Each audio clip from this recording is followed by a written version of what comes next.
lakas ng ulan. At the same time, bumubomba kasi tayo, umihigop tayo ng tubig mula si Araneta papunta sa mga pump natin. Dito din natin binabato. So, pero pagka ito napuno, wala na tayong pagpapatuan. So, kurang pa rin ang kailangan natin gawin.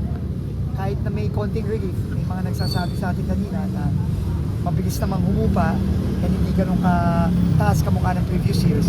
Ibig sabihin, kurang pa rin talaga tayo ng pagtatapunan ng tubig. So, ang nakikita nating solusyon dito para madagdagan yung capacity, kailangan tayo magtayo ng mga detention and yung pag-iimbakan ng tubig sa taas. So, meron tayong identified ngayon sa Kaingin Bukid. Problema, maraming ISF.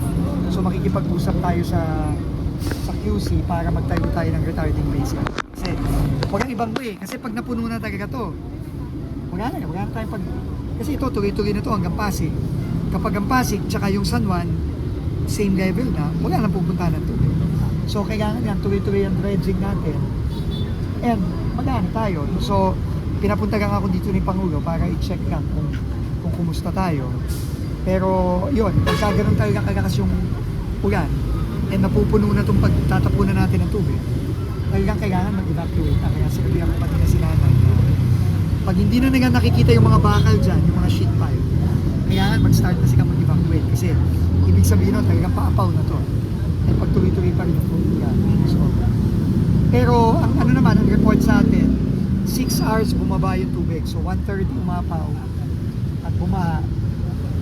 8 p.m. bumaba na yung tubig. Kasi bumaba na yung San Juan River, nakapag-pump na tayo. So, nagpapasalamat din tayo sa LMD.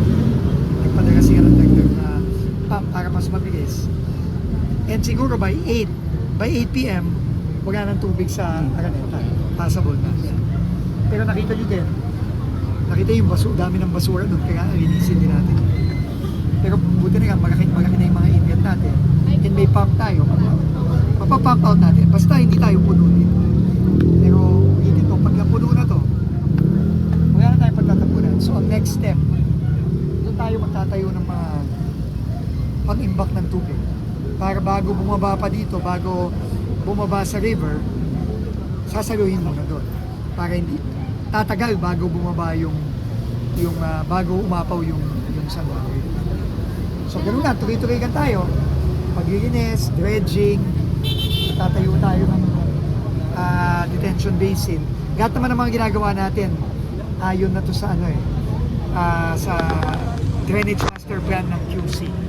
So, kagaya na sinabi ko kanina sa inyo, di tulad ng dati na kung ano-ano na yung plant control ang tinatayo dito sa QC saka sa Metro Manila. Ngayon, lahat tayo coordinated sa LGUs.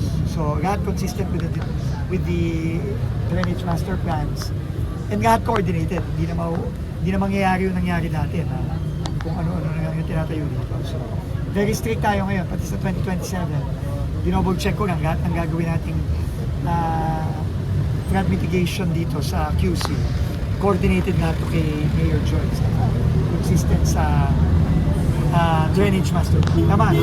So, lahat consistent. Yes.